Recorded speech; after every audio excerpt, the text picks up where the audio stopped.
ഇസ്മത്തുൽ അംബിയ എന്ന സുപ്രധാന വിഷയത്തിൽ സുന്നി ആദർശ പ്രചരണ രംഗത്ത് സജീവ സാന്നിധ്യവും യുവ പണ്ഡിതനും വിജയികളുടെ പേടി സ്വപ്നവുമായ ബഹുമാനപ്പെട്ട ഉസ്താദ് മുഹമ്മദ് സയാദി ഉസ്താദ് വളഞ്ചേരിയെ ഞാൻ ആദരപൂർവ്വം മൈക്കിലേക്ക് ക്ഷണിക്കുന്നു. മൈക്ക് റിലീസ് ചെയ്യുന്ന ഉസ്താദിന് വേണ്ടി. ഉസ്താദ് ഞാൻ റിലീസ് ചെയ്താൽ എന്റെ ശബ്ദം കേൾക്കുന്നുണ്ടെങ്കിൽ ഇൻഷാ അല്ലാഹ് പ്രിയപ്പെട്ട സുഹൃത്തുക്കളെ, പരമാവധി അവരവരുടെ മെസ്സഞ്ചർ ലിസ്റ്റിലുള്ള ആളുകളെയൊക്കെ ഇൻവൈറ്റ് ചെയ്യുക. പരമാവധി അവരവരുടെ മെസ്സഞ്ചർ ലിസ്റ്റിലുള്ള ആളുകളെയൊക്കെ ഇൻവൈറ്റ് ചെയ്യുക. അതുപോലെ തന്നെ ജാഫർ മന്നയിൽ അടിച്ച ആ പരസ്യം ഒരു തവണ മാത്രം ആരും ബുദ്ധിമുട്ടിക്കാത്ത രീതിയിൽ മറ്റ് ക്ലാസ് റൂമിലൊക്കെ ഒന്ന് അടിക്കുക. കാരണം വളരെ വ്യത്യസ്തമായ ഒരു വിഷയമാണ്, എല്ലാവരും വളരെ നല്ലൊരു വിഷയമാണ്. അതുകൊണ്ട് തന്നെ പരമാവധി ആളുകളെ അറിയിക്കുക, ഇൻവൈറ്റ് ചെയ്യുക. മൈക്ക് റിലീസ് ചെയ്യുന്നു ബഹുമാനപ്പെട്ട സാദിഖ് ഉസ്താദിന് വേണ്ടി. അസ്സലാമു അലൈക്കും വറഹ്മത്തുള്ളാഹി.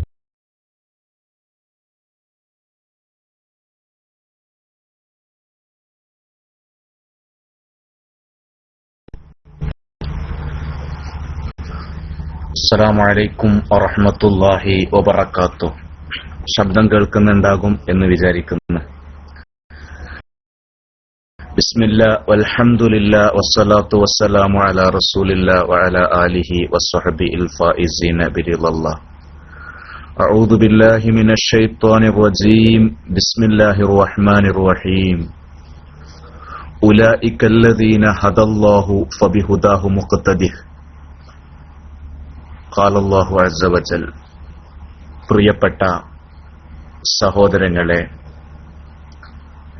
സമസ്ത കേരള ജംഇയ്യത്തുൽ ഉലമയുടെ പ്രവർത്തകരെ, അനുഭാവികളെ, വളരെ സുപ്രധാനമായ ഒരു വിഷയം നമ്മുടെ ക്ലാസ് റൂമിൽ ചർച്ച ചെയ്യണമെന്ന് ഇതിന്റെ പല അഡ്മിന്മാരും പറഞ്ഞിരുന്നു.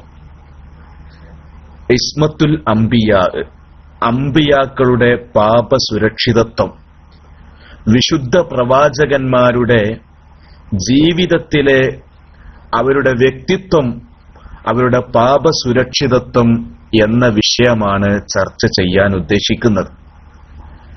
ഈ വിഷയം ഇവിടെ ചർച്ച ചെയ്യാൻ കാരണം അഹ്ലുസുന്നത്ത് വൽ ജമാഅത്തിന്റെ വിരുദ്ധ ആശയമുള്ള ആളുകൾ നേരത്തെ തന്നെ ഓരോ പ്രവാചകന്മാരെയും പല കുറ്റങ്ങളും തെറ്റുകളും പറഞ്ഞുകൊണ്ട് ആരോപിച്ചിരുന്നു. അങ്ങനെയാണ് പുത്തൻവാദികൾ രംഗത്ത് വന്നത്. ചില ആളുകൾ പ്രവാചകന്മാരുടെ ജീവിതത്തിൽ സംഭവിച്ചു പോയ തെറ്റാണ് എന്ന് പ്രഥമദൃഷ്ട്യാ തോന്നുന്ന സംഗതികൾ യഥാർത്ഥത്തിൽ അങ്ങനെ ആകണമെന്നില്ല, അങ്ങനെ അല്ല. അത്തരം ചില വിഷയങ്ങൾ ആയത്തിലും ഹദീസിലും വന്നത് ദുർവ്യാഖ്യാനം ചെയ്തുകൊണ്ട് പുത്തൻവാദികൾ രംഗത്തു വന്നു. അതുപോലെ പ്രവാചകന്മാരുടെ മാതാപിതാക്കളെ പറ്റി അവർ കാഫിറുകളാണ് എന്നും പലരും പറഞ്ഞു. ഇങ്ങനെയുള്ള വിഷയങ്ങൾ മുഴുവൻ ചർച്ച ചെയ്തുകൊണ്ടും ആദം നബി അലൈഹിസ്സലാത്തു വസ്സലാം മുതൽ മുഹമ്മദ് നബി സല്ലല്ലാഹു അലൈഹി വസല്ലമ ഉൾപ്പെടെയുള്ള പ്രവാചകന്മാർക്ക് നേരെ വന്നു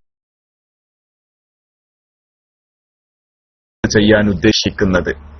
അഹ്ലുസുന്നത്ത് വൽ ജമാഅത്തിന്റെ കാഴ്ചപ്പാട് എന്താണ് ഈ വിഷയത്തിൽ? നമ്മുടെ ആധികാരിക ഗ്രന്ഥമായ ഇമാം സുബ്കി റളിയല്ലാഹു അൻഹുവിന്റെ ജമ്മുൽ ജവാമിയിൽ പറയുന്നു, അൽ അംബിയാഉ അലൈഹി വസല്ലം മഅസൂമൂൻ. പ്രവാചകന്മാർ പാപസുരക്ഷിതരാണ്. ലാ യസ്തുറു മിൻഹും ദംബുൻ. ഒരു തെറ്റും അവരിൽ നിന്ന് ഉത്ഭവിക്കൂല. വലൗ സഗീറത്തൻ, ചെറുദോഷമാണെങ്കിൽ പോലും അത് ഉണ്ടാകൂല. സഹ്വൻ, മറന്നിട്ടാണെങ്കിൽ പോലും ഉണ്ടാകൂല. അപ്പൊ മറന്നിട്ടാവും മനഃപൂർവ്വം ചെറുതും വലുതുമായ യാതൊരു പാപവുമില്ലാതെ പാപത്തെ തൊട്ട് കാക്കപ്പെട്ടവരാണ് പ്രവാചകന്മാര്. അതാണ് നമ്മൾ തുടങ്ങിയ ആയത്ത്. ആ ആയത്തിലൂടെ അള്ളാഹു പരിചയപ്പെടുത്തുന്നു. അള്ളാഹു നമ്മളോട് പറഞ്ഞു, ഉലൈകല്ലദീന ഹദല്ലാഹ്. ഈ പ്രവാചകന്മാർ അള്ളാഹു ഹിദായത്ത് കൊടുത്തവരാ. ഫബിഹുദാഹു മുഖ്തദിഹ്. അവരുടെ ഹിദായത്തിനോട് നിങ്ങൾ പിൻപറ്റണം. അപ്പൊ പ്രവാചകന്മാരോട് പിൻപറ്റണം എന്ന് അള്ളാഹു നമ്മളോട് പറയുമ്പോൾ ഒരു കാരണവശാലും പിൻപറ്റാൻ പറ്റാത്ത ഒരു സ്വഭാവം ആ പ്രവാചകന് ഉണ്ടായിക്കൂടാ. പ്രവാചകന്മാരിൽ പലരും അവരുടെ ജനങ്ങളോട് പറഞ്ഞതാണ് ഫഖദ് ലബിസ്തു ഫീക്കും ഉമുറൻ മിൻ ഖബലിഹി അഫലാ തഅഖിലൂൻ. നിങ്ങൾ എന്തിനാണ് എന്നെ കുറ്റപ്പെടുത്തുന്നത്? നിങ്ങൾ എന്തിനാണ് എന്നെ ആക്ഷേപിക്കുന്നത്? ഫഖദ് ലബിസ്തു ഫീക്കും ഉമുറ, ധാരാളം കാലം ഞാൻ നിങ്ങളിൽ താമസിച്ചല്ലോ. ഈ പ്രവാചകത്വം പ്രസിദ്ധിപ്പെടുത്തുന്നതിന്റെ മുമ്പ്, 40 വയസ്സാകുന്നതിന്റെ മുമ്പ് നീണ്ട 40 കൊല്ലം ഞാൻ നിങ്ങളെ ഇടയിൽ ജീവിച്ചു. നിങ്ങൾ ചിന്തിക്കുന്നില്ലേ? നിങ്ങൾ എന്തിന് ഇപ്പോൾ എന്നെ കുറ്റപ്പെടുത്തുന്നു എന്ന് അന്തസ്സായി നിവർന്നു നിന്ന് ഈ പ്രവാചകൻ ജനങ്ങളോട് ചോദിക്കണമെങ്കിൽ കഴിഞ്ഞ 40 കൊല്ലം അല്ലെങ്കിൽ എപ്പോഴാണോ നുബുവത്ത് കിട്ടുന്നത് അതിന്റെ മുമ്പുള്ള ആ നീണ്ട കാലങ്ങളിൽ വിമർശനാത്മകമായ ഒന്നും ചെയ്യാത്തവരാകണം അവർ. എന്നാലേ ഫഖദ് ലബിസ്തു ഫീക്കും ഉമുറ, കുറെ കാലം ഞാൻ നിങ്ങളിൽ താമസിച്ചില്ലേ, നിങ്ങൾ എന്തിൽ നിന്ന് വല്ല തെറ്റുകളും കണ്ടോ എന്ന് ചോദിക്കാൻ അപ്പോഴല്ലേ കഴിയുകയുള്ളൂ. അപ്പൊ അതുകൊണ്ട് തന്നെ ഖുർആനിൽ ഓരോ വസക്കരിയ വയഹ്യ വഈസ വഇല്യാസ് എന്നിട്ട് അല്ലാഹു പറയുന്നു കുല്ലും മിനസ് സ്വാലിഹീൻ, എല്ലാവരും സ്വാലിഹീങ്ങളിൽ പെട്ടവരാണ്. എന്താ സ്വാലിഹ് എന്ന് പറഞ്ഞാല്? സ്വാലിഹ് എന്ന് പറഞ്ഞാൽ നമ്മളിപ്പോ എല്ലാരും പറ്റി പറയാം അയാൾ സ്വാലിഹാണ്. സ്വാലിഹ് എന്ന് പറഞ്ഞാൽ അൽ ഖായിമു ബിഹുഖൂഖില്ലാഹി വബിഹുഖൂഖി ഇബാദിഹി, അള്ളാഹുവിനോടുള്ള കടപ്പാടുകളും അടിമകളോടുള്ള കടപ്പാടുകളും മുഴുവൻ നിർവഹിക്കുന്നവരാണ് സാലിഹ് എന്ന് പറയുന്നത്. അപ്പൊ അള്ളാഹുവിനോടുള്ള കടപ്പാടുകൾ, സൃഷ്ടികളോടുള്ള കടപ്പാടുകൾ, ഇത് രണ്ടും കൃത്യമായി നിർവഹിക്കുന്നവരെ പറ്റിയിട്ടാണ് സ്വാലിഹീങ്ങൾ എന്ന് പറയുന്നത്. അല്ലാഹ് പ്രവാചകന്മാരെ പറ്റി പറഞ്ഞ അൻആം സൂറത്തിലൂടെയാണ് വസക്കരിയ വയഹ്യ വഈസ വഇല്യാസ് കുല്ലും മിനസ് സ്വാലിഹീൻ, അവരൊക്കെ സ്വാലിഹീങ്ങളിൽ പെട്ടവരാണ്. പിന്നീട് അല്ലാഹ് പറഞ്ഞു വഇസ്മാഈല വൽയസഅ വയൂനുസ വലൂത്തൻ വകുല്ലൻ ഫളൽനാ അലൽ ആലമീൻ, ഇവരെയൊക്കെ നമ്മൾ ലോകരിൽ ഉന്നതരാക്കിയിരിക്കുകയാണ്. അതുപോലെ വമിൻ ആബാഇഹിം വദുർരിയാതിഹിം വഇഖ്വാനിഹിം വജ്തബൈനാഹും വഹദൈനാഹും ഇലാ സിറാത്തിൻ മുസ്തഖീം, അവരെ നമ്മൾ സിറാത്തുൽ മുസ്തഖീമിലേക്ക് കൊണ്ടുവന്നിട്ടുണ്ട്. അപ്പൊ ഇങ്ങനെയൊക്കെ പ്രവാചകന്മാരെ പറ്റി അല്ലാഹു അവർ സ്വാലിഹീങ്ങളാണ്, അവർക്ക് നമ്മൾ ഹിദായത്ത് കൊടുത്തു എന്നൊക്കെ അല്ലാഹു തആല പറയുന്ന പ്രവാചകന്മാര് ആരും തന്നെ അതിന് നിരക്കാത്ത ഒരു സംഗതി അവരുടെ ജീവിതത്തിൽ ഒരിക്കൽ പോലും ഉണ്ടാകൂല. ഒരായത്തും കൂടി പറഞ്ഞ് വിഷയത്തിലേക്ക് കടക്കാം. അല്ലാഹു പറയുന്നു ലാ യനാലു അഹ്ദിൽ ളാലിമീൻ, ലാ യനാലു അഹ്ദിൽ ളാലിമീൻ, എന്റെ അഹ്ദ് ളാലിമീങ്ങൾക്ക് കിട്ടൂല. ഈ അഹ്ദ് എന്ന് പറഞ്ഞാൽ പല വിശദീകരണങ്ങൾ കൊടുത്ത ഇമാം റാസി റളിയല്ലാഹു അൻഹു പറയുന്നു ഈ അഹ്ദ് കൊണ്ടുള്ള ഉദ്ദേശം നുബുവത്തും ആവാം. അപ്പൊ ലാ യനാലു അഹ്ദി, എന്റെ നുബുവത്ത് എത്തൂല, അൽ-ളാലിമീൻ, ളാലിമീങ്ങൾക്ക് എന്റെ നുബുവത്ത് എത്തൂല. അപ്പോ ഒരു കാര്യം മനസ്സിലായി, ജീവിതത്തിൽ ളുൽമ് വന്നിട്ടുണ്ടെങ്കിൽ ആ വ്യക്തിക്ക് ഒരിക്കലും നുബുവത്ത് കിട്ടൂല. എന്താ ളുൽമ് എന്ന് പറഞ്ഞാല്? ളുൽമ് എന്ന് പറഞ്ഞാൽ വളുഉ ശൈഇ ഫീ ഗൈരി മൗളിഇഹി, ഒരു സാധനം അതിന്റെ സ്ഥാനത്ത് അല്ലാത്തോടത്ത് വെക്കുക. ഇന്ന ശിർക്കല ളുൽമുൻ അളീം എന്ന് പറഞ്ഞില്ലേ? ഷിർക്കാണ് ഏറ്റവും വലിയ ളുൽമ്. കാരണം ഇബാദത്ത് അള്ളാഹുവിൽ വെച്ചു കൊടുക്കേണ്ടതാണ്, അത് അള്ളാഹ് അല്ലാത്തവർക്ക് വെച്ചു കൊടുക്കുമ്പോൾ അത് ളുൽമായി. ഏതൊരു സംഗതിയും അത് വെക്കേണ്ട സ്ഥാനം അല്ലാത്തോടത്ത് വെക്കുമ്പോൾ അതിന് ളുൽമ. അപ്പൊ ഉദാഹരണം പറയാ, നമ്മൾ ഇപ്പൊ ഒരു സാധനം നമ്മൾ എടുത്ത് മറ്റൊരാളുടെ സാധനം അയാളുടെ അനുവാദത്തോടു കൂടെ തന്നെ എടുത്ത് അത് വെക്കേണ്ട സ്ഥാനത്തല്ല നമ്മൾ വെച്ചിരിക്കുന്നത്, എന്നാൽ നമ്മൾ ചെയ്യുന്നത് ളുൽമാണ്. മറ്റൊരാളുടെ സീറ്റിൽ അയാൾ അനുവാദമില്ലാതെ ഇരുന്ന്, എന്നാൽ അത് ളുൽമാണ്. കാരണം വളുഉ ശൈഇ ഫീ ഗൈരി മൗളിഇഹി, ഒരു സംഗതി അതിന്റെ സ്ഥാനത്ത് അല്ലാത്തോർത്ത് വെക്കുന്നതിനാണ് ളുൽമ് എന്ന് പറയുന്നത്. അപ്പൊ അല്ല പറയുന്നു, ലാ യനാലു അഹ്ദിൽ ളാലിമീൻ, എന്റെ അഹ്ദാകുന്ന നുബുവത്ത് ളാലിമീങ്ങൾക്ക് കിട്ടൂല എന്ന ആ വാക്കിലൂടെ പ്രവാചകന്മാർ എല്ലാ നിലക്കും പാപസുരക്ഷിതരാണ് എന്ന് വന്നിട്ടുണ്ട് എന്ന് ഇമാം റാസി റളിയല്ലാഹു അൻഹു പറയുകയാണ്. ഇതാണ് ആ വിഷയത്തിൽ പ്രാമാണികമായിട്ട് നമുക്കുള്ള തെളിവുകൾ. ഒരുപാട് തെളിവുകളുണ്ട്. ഈ പറഞ്ഞ ആയത്തുകളൊക്കെ തന്നെയാണ് അതിലുള്ള പ്രാമാണികമായ തെളിവുകൾ. അത് മാത്രമല്ല, ഇനി ഒരു കാര്യം കൂടി നമുക്കിവിടെ ചിന്തിക്കേണ്ട ഒരുപാട് വിഷയങ്ങളുണ്ട്. പ്രവാചകന്മാരുടെ ഭാഗത്ത് തെറ്റുണ്ടാവുകയാണെങ്കിൽ അവരോട് എങ്ങനെയാണ് പിൻപറ്റാൻ അല്ലാഹു പറയാ? നിങ്ങൾ അവരോട് പിൻപറ്റുക എന്ന് പറയുമ്പോ അവർ ചെയ്യുന്ന ഈ തെറ്റിലും കൂടി അവരോട് പിൻപറ്റണം എന്നല്ലേ വരിക. പിന്നെ മറ്റൊന്നുള്ളത്, അവർ തെറ്റ് ചെയ്യുന്ന ആളുകളാണെങ്കിൽ അള്ളാഹുവിൽ നിന്ന് അവർ കൊണ്ടുവരുന്ന സംഗതികൾ എങ്ങനെയാണ് വിശ്വസിക്കുക? കാരണം അതിലും അവർക്ക് തെറ്റുവരാലോ. അപ്പൊ ഒരിക്കലും അത് വിശ്വസിക്കാൻ പറ്റൂല. അപ്പൊ പ്രവാചകന്മാരുടെ ശരീഅത്തും തള്ളേണ്ടി വരും. പിന്നെ മറ്റൊന്നുള്ളത്, പ്രവാചകന്മാരായിരിക്കണം സമൂഹത്തിൽ ഏറ്റവും ബുദ്ധിയുള്ളവർ. അപ്പൊ ഏറ്റവും ബുദ്ധിയും പക്വതയുമുള്ളവർ ആയിരിക്കണം പ്രവാചകന്മാർ എന്ന് വരുമ്പോൾ തെറ്റ് ചെയ്യുക എന്നത് എല്ലാവരും വെറുക്കുന്ന സംഗതിയാണ്. അപ്പൊ ബുദ്ധിയും പക്വതയുമുള്ള ഒരാളിൽ നിന്ന്, പ്രവാചകനായി സെലക്ട് ചെയ്യപ്പെടുന്ന ഒരു വ്യക്തിയിൽ നിന്ന് ഒരിക്കലും തെറ്റുണ്ടാവാൻ പാടില്ല എന്ന് വളരെ വ്യക്തമായിരിക്കുകയാണ്. അള്ളാഹു നമ്മളോട് പറഞ്ഞതെന്താ? വമാ ആതാകുമുർ റസൂലു ഫഖുദൂഹു വമാ നഹാകും അൻഹു ഫന്തഹു വമാ ആതാകുമുർ റസൂലു ഫഖുദൂ. നബി നിങ്ങൾക്ക് കൊണ്ടുവന്നത് മുഴുവൻ നിങ്ങൾ പിടിച്ചോളൂ. മാ ഉമൂമിനാണ്. അപ്പൊ മാ ഉമൂമിനാകുമ്പോ എന്താ അർത്ഥം വരിക? വമാ ആതാകുമുർ റസൂൽ, റസൂലിൽ നിന്ന് നിങ്ങൾക്ക്, റസൂല് എന്താണോ നിങ്ങൾക്ക് കൊണ്ടുവരുന്നത് അത് മുഴുവനും ഫഖുദൂഹു, നിങ്ങൾ പിടിച്ചോളൂ. വമാ നഹാകും അൻഹു ഫന്തഹു, നബി എന്താണോ നിങ്ങളോട് ചെയ്യരുത് എന്ന് പറയുന്നത് അതിൽ നിന്ന് നിങ്ങൾ വിട്ടുനിന്നോളൂ എന്നും അള്ളാഹു പറയുകയാണ്. അപ്പോ ഒരു പ്രവാചകൻ, ആ പ്രവാചകൻ തെറ്റ് ചെയ്യുകയാണെങ്കിൽ ആ തെറ്റ് ആ പ്രവാചകനിൽ നിന്ന് ഉമ്മത്ത് പഠിക്കും. അപ്പൊ ഉമ്മത്ത് പഠിക്കുമ്പോ ഉമ്മത്തിനോട് തെറ്റ് ചെയ്യാൻ അള്ളാഹു പറയുന്ന ഒരവസ്ഥയുണ്ടാകും. അതൊന്നും ഒരിക്കലും നടക്കാത്ത സംഗതികളാണ്. അള്ളാഹു അടിമകളോട് അങ്ങനെ പറയുകയുമില്ല.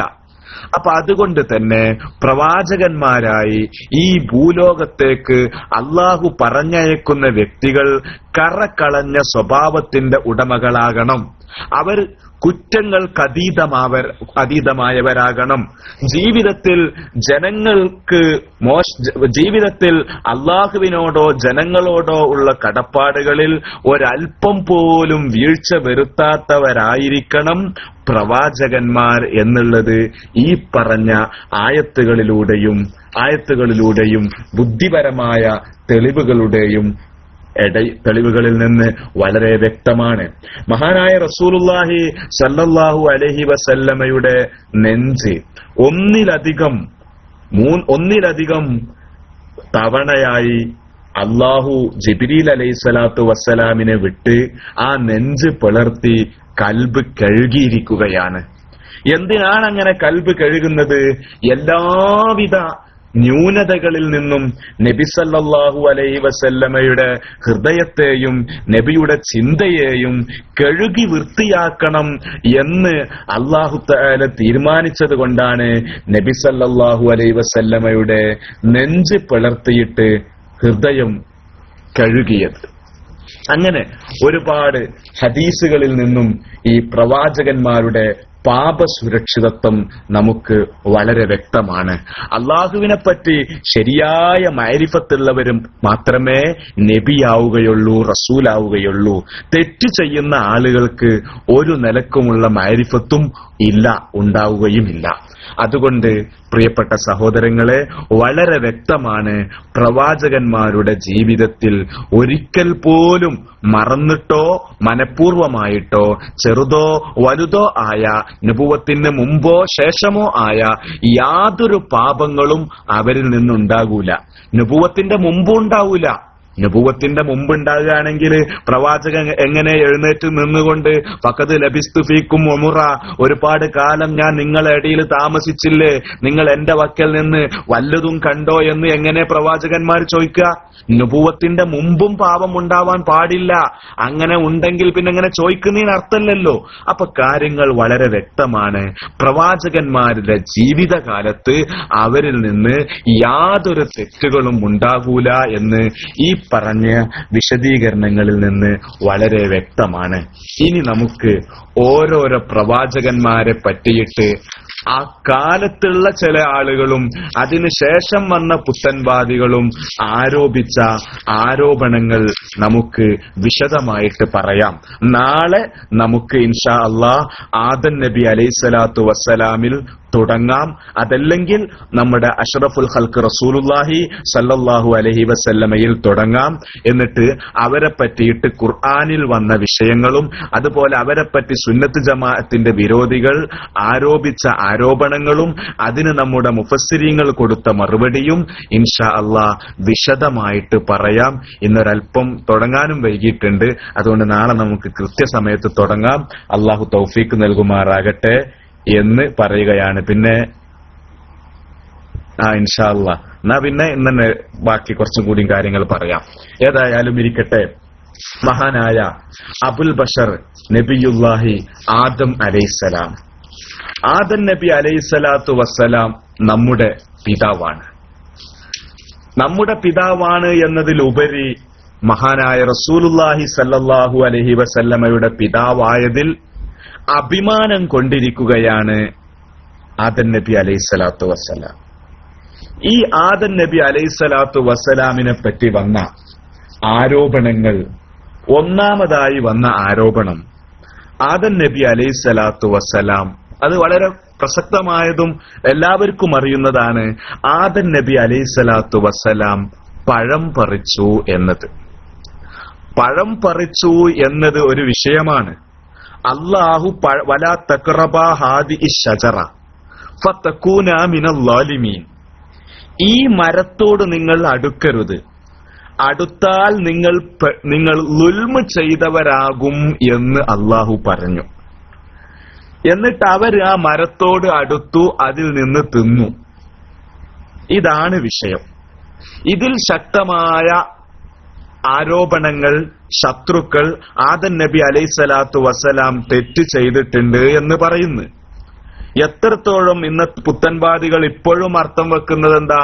ആദം നബി അക്രമിയായി മാറി എന്ന രൂപത്തിൽ തന്നെയാണ് അർത്ഥം വെക്കുന്നത്. ഇരിക്കട്ടെ, ഈ വിഷയ സംബന്ധമായി അബൂ യസീദുൽ ബിസ്താമി റളിയല്ലാഹു അൻഹുവിന്റെ ഒരു വിശദീകരണം ഇവിടെ ഇടുകയാണ്. അബൂ യസീദുൽ ബിസ്താമി റളിയല്ലാഹു അൻഹു എന്താ പറഞ്ഞത്? ആദം നബി അലൈഹിസ്സലാത്തു വസ്സലാം പഴം പറിച്ചു അല്ലേ? പഴം പറിച്ചു. പഴം പറിക്കരുത് എന്നല്ല പറഞ്ഞിരുന്നു. സ്വർഗത്തിലാണ് ആദം നബിയെയും ഹവ്വാ ബീവിയെയും പടക്കപ്പെട്ടത്. ഹവ്വാ ബീവിയെയും ആദം നബിയെയും പടച്ചത് എന്തിനാ? മുഹമ്മദ് നബി സല്ലല്ലാഹു അലൈഹി വസല്ലമയെ ഭൂലോകത്തിലേക്ക് കൊണ്ടുവരാൻ. അപ്പൊ ഭൂലോകത്തിലേക്ക് മുഹമ്മദ് നബിയെ കൊണ്ടുവരണം. അപ്പൊ അതിനു വേണ്ടി ആദ്യം ഉപ്പയെയും ഉമ്മയെയും പടച്ചു. അപ്പോ സ്വർഗത്തിൽ ഒരിക്കലും മക്കൾ ഉണ്ടാകൂല. മക്കൾ ഉണ്ടാകുന്ന ലോകമല്ല സ്വർഗം. പക്ഷെ ആദം നബിനെയും ഹവ്വാ ബീവിനെയും പടക്കുമ്പോ ഉദ്ദേശം എന്താണ്? മുഹമ്മദ് നബിനെ പുറത്തേക്ക് കൊണ്ടുവരല്ല. അതിന് ആദം നബിക്കും ഹവ്വാ ബീവിക്കും മക്കളും മക്കളും ഉണ്ടാവണം. അപ്പോഴേ മുഹമ്മദ് നബി പുറത്തേക്ക് വരുള്ളൂ. സ്വർഗത്തിൽ വെച്ചിട്ടാണെങ്കിൽ ഈ സംഭവം നടക്കൂല. അപ്പൊ അതിനു വേണ്ടി ഒരു കാരണം അള്ളാഹു ഉണ്ടാക്കിയതാണ്. യഥാർത്ഥത്തിൽ വിലക്കിയതല്ല പഴം പറിക്കരുത്, ഒരു കാരണം അള്ളാഹു ഉണ്ടാക്കിയതാണ്. ഇത് പറഞ്ഞ് അബൂ യസീദുൽ ബിസ്താമി തങ്ങൾ പറയുകയാണ്, ആദം നബി അലൈഹിസ്സലാത്തു വസ്സലാമിനോട് പഴം പറിക്കരുത് എന്ന് പറഞ്ഞിട്ട് പഴം പറിച്ച് അങ്ങനെ മുഹമ്മദ് നബി വന്ന് റിസൾട്ട് എന്താ ഉണ്ടായത്? മുഹമ്മദ് നബി ഭൂമിയിൽ വന്ന്. ഇതാണ് റിസൾട്ട് എങ്കിൽ ആദം നബിയുടെ സ്ഥാനത്ത് ഞാനാണെങ്കിൽ മരത്തിന്റെ വേരടക്കം മാന്തി തിന്ന് കഴിക്കുമായിരുന്നു എന്ന് അബൂ യസീദുൽ ബിസ്താമി.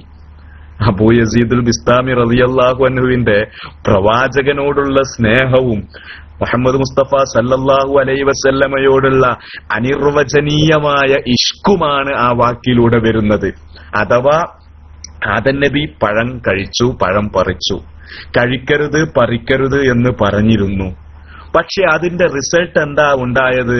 മുഹമ്മദ് നബി ഭൂലോകത്തേക്ക് വന്ന്. അപ്പൊ അതാണ് അതിന്റെ റിസൾട്ട് അല്ലേ? എങ്കിൽ ആ സ്ഥാനത്ത് ഞാനാണെങ്കിൽ ഫുള്ള് കഴിക്കുമായിരുന്നു എന്ന് അബൂ യസീദുൽ ബിസ്താമി പറഞ്ഞിരിക്കുന്നു.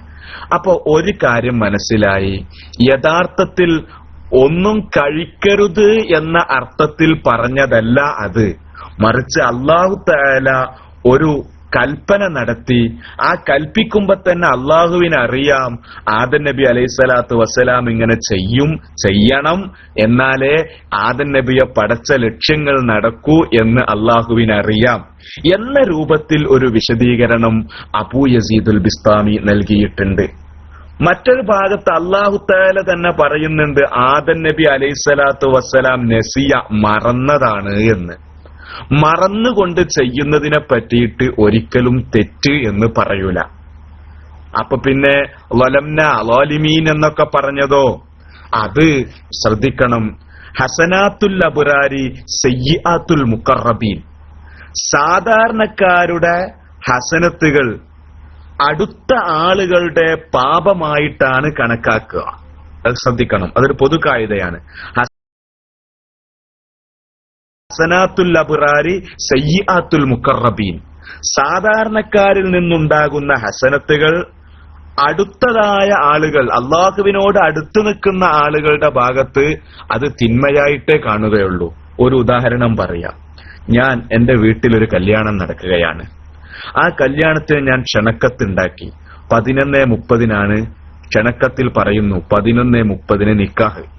ആ മുഹൂർത്തത്തിന് നിങ്ങൾ എല്ലാവരും കൃത്യസമയത്ത് തന്നെ എത്തിച്ചേരണം എന്ന് പറഞ്ഞുകൊണ്ട് ഞാൻ ഒരു കല്യാണ ഇൻവിറ്റേഷൻ ലെറ്റർ തയ്യാറാക്കി. അപ്പൊ ലെറ്ററിൽ എന്താ ഉള്ളത്? 11:30 കൃത്യം മുഹൂർത്തത്തിന് നിങ്ങൾ എല്ലാവരും എത്തിച്ചേരണം. ഈ കത്ത് ഞാൻ എല്ലാവർക്കും കൊടുത്തു. കൂട്ടത്തിൽ എന്റെ തൊട്ടടുത്തുള്ള അയൽവാസിക്കും കൊടുത്തു. ഈ അയൽവാസിയും വരുന്നുണ്ട് 11:30 മുഹൂർത്തം നോക്കിയിട്ട്. അപ്പൊ സ്വാഭാവികമായിട്ട് അവനോട് പറയൂലേ, നീ എന്ത് പണിയാടോ ചെയ്തത്? ഇപ്പോഴാണോ അയൽക്കാരനും അടുത്ത എന്റെ ക്ലോസ് ഫ്രണ്ടായ എന്റെ അടുത്ത ആള് നീ ഇപ്പോഴാ വരുന്നത്? നീ എന്ത് പണിയാ ചെയ്യുന്നത് എന്ന് അവനോട് ചോദിച്ചാൽ ഓൻ പറയോ, കത്തിലുള്ളത് 11:30 എത്താനല്ലേ? 11:30 എത്തണം എന്ന് പറഞ്ഞത് മറ്റുള്ളവരോടാ. നമ്മുടെ അടുത്ത ആളുകളല്ലാത്ത ആളുകളുണ്ടല്ലോ, അവരോടാ പറഞ്ഞത് 11:30 എത്തണം എന്നത്. അതേ സമയത്ത് ഇയാളോ തൊട്ടടുത്ത് നിൽക്കുന്ന ആള് ചെയ്യേണ്ടത് എന്താ? അയാള് തലേന്നേ വരേണ്ട ആളാണ്. അപ്പൊ ഇയാളിപ്പോ 11:30 ചെയ്ത് വന്നത് തെറ്റാണ്. കത്തിൽ അങ്ങനെയാണ് ഉള്ളെങ്കിൽ പോലും അയൽക്കാരനായ ഇയാൾ 11:30 കല്യാണത്തിന് വന്നത് തെറ്റാണ്. കാരണം മറ്റുള്ളവർക്ക് നല്ലതായ ഒരു കാര്യം അടുത്ത ആളുകൾ ചെയ്യുമ്പോൾ അത് മോശമാകും. അപ്പൊ ആ നിലക്കാണ് പ്രവാചകന്മാരെ പറ്റി അല്ലാഹു തആല ദംബ് എന്ന് ഉപയോഗിക്കുന്നത്. പ്രവാചകന്മാരുടെ ഭാഗത്ത് ലുൽമ് എന്ന് അല്ലാഹു ഉപയോഗിക്കുന്നത്. ആ ലുൽമ് എന്നും ദംബ് എന്നും പ്രവാചകന്റെ നേരെ ദോഷങ്ങൾ ചെയ്തു എന്ന അർത്ഥത്തിൽ അല്ലാഹു പറയുന്നത് ഈ നിലക്കാണ്. ഹസനാത്തുൽ അബ്റാരി സയ്യിആത്തുൽ മുഖറബീൻ, സാധാരണക്കാരുടെ ഭാഗത്ത് അത് നല്ല കാര്യമായിരിക്കും. പക്ഷെ അള്ളാഹുവിനോട് അടുത്ത ഒരാൾ ചെയ്യുമ്പോൾ അത് തെറ്റായിട്ടാണ് ഗണിക്കപ്പെടുക. അപ്പോ ആ നിലക്ക് തർക്കുൽ അദബ് ഒഴിവാക്കി എന്ന രൂപത്തിൽ അതിനെ കാണും. ഇൻഷാ അല്ലാഹ് അത് സംബന്ധമായിട്ട് നമുക്ക് ആദം നബിയുടെ ആ പഴം പറിച്ച ഇഷ്യൂസുമായി അത് വന്ന വിമർശനങ്ങളും അതിന്റെ മറുപടികളും ബാക്കി ഇൻഷാ അല്ലാഹ് നാളെ പറയാം. വആഖിറു ദഅ്വാനാ അൽഹംദുലില്ലാഹി റബ്ബിൽ ആലമീൻ. അസ്സലാമു അലൈക്കും.